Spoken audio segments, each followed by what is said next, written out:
guys! Welcome back to my channel. So for today's video, we're gonna talk about the J.One Jelly Pack na super nire-rave ng mga YouTubers like Nikki Tutorials, Joan Kim, Beauty Breakdown, and even at the end close, I saw her using this in one of her vlogs, and I'm very excited to share with you guys. So I would like to thank Porcello for sending me this.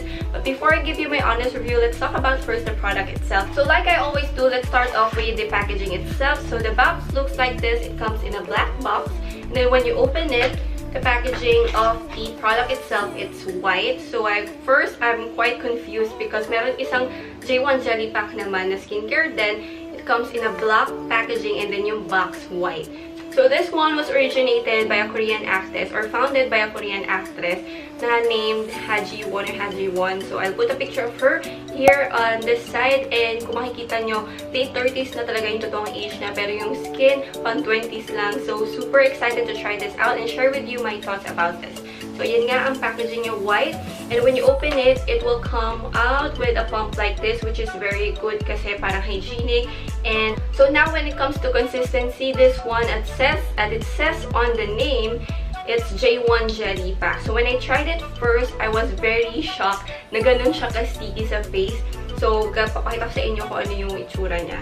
So I'll pump a little on my hand here, and then ayan yung itsura niya. Sticky talaga siya at first, and then mako-compare ko siya sa parang honey. And then you tap it off para matuyo. Ayan. So, ito yung difference ng aking dalawang hand. Pasensya lang may kagat ako na lumok dyan. But that is what it looks like comparing to the other hand na walang skincare. And the other one is my J.One Jelly Pack. So, you tap it off para matuyo. Then, after matuyo yan, super smooth na ng feeling. Ayan. So, I'll insert video clips of what I did sa wear test. Parang nag-update ako every 4 hours to show you guys kung ano yung itsura ng makeup ko every after 4 hours. Parang tumagal ako ng 16 hours if I'm not mistaken. So, here are the clips.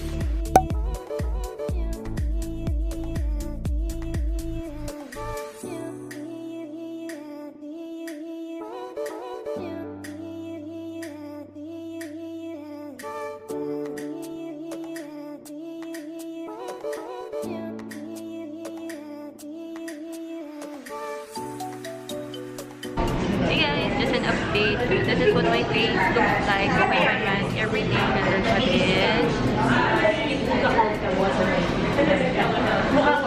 so it's been 5 hours after ko maglagay ng makeup. Ito pa din, blush on, kilay, eyeliner, hindi pa rin smudge. So, I'll get back to you after 5 hours. So, yeah. Guys, update! So, 9 hours after lagay ko yung primer, ito yung aking itsura. Sobrang pawis ko na niya na. Tapos, meron pa namang blush on. Tapos, may contour pa. And, hindi pa yung mga eyeshadow. So far, so good pa din. Tignan natin mamaya. And, itsura niya up close. Diyan pa rin siya, diba? Hanggang mamaya, siguro test natin ito mga 12 hours or more than 12 hours. Hey guys, just an update. Ayan, sama ko ang aking face.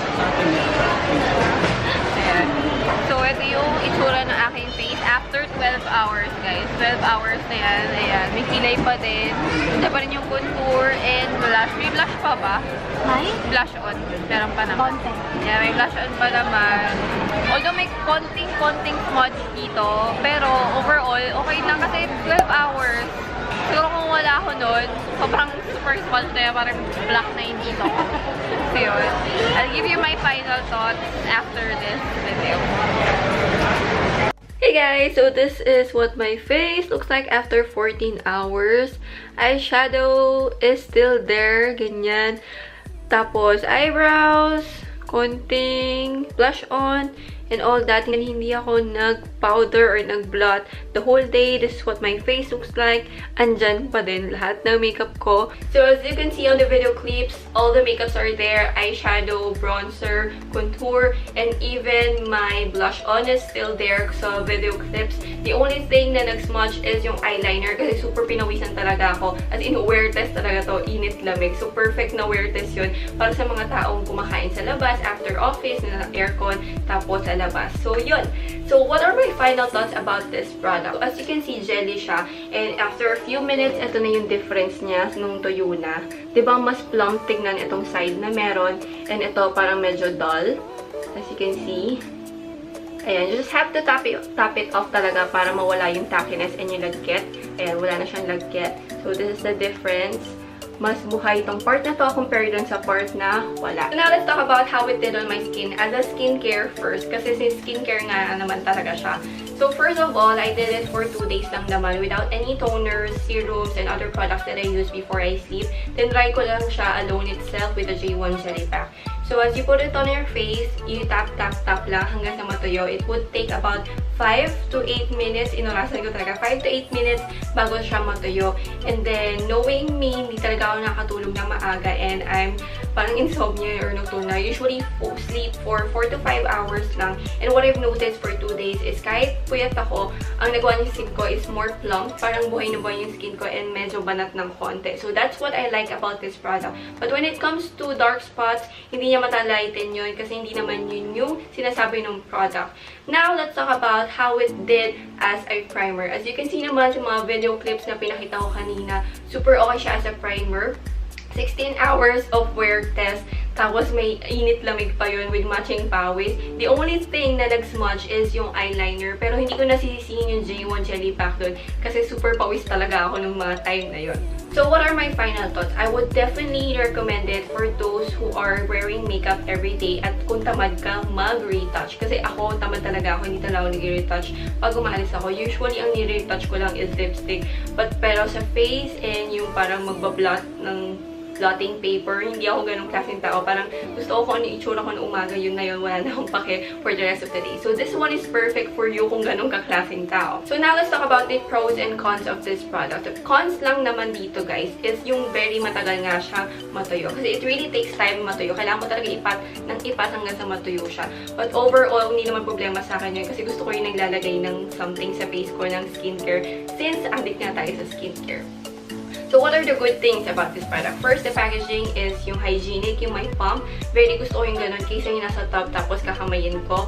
So, gusto ko yung packaging niya. It's very sleek as you can see. Very simple. Just parang minimalist lang yung design. When it comes to consistency, ngayon lang ako naka-encounter ng ganong klase ng skincare. Yung sobrang jelly niya.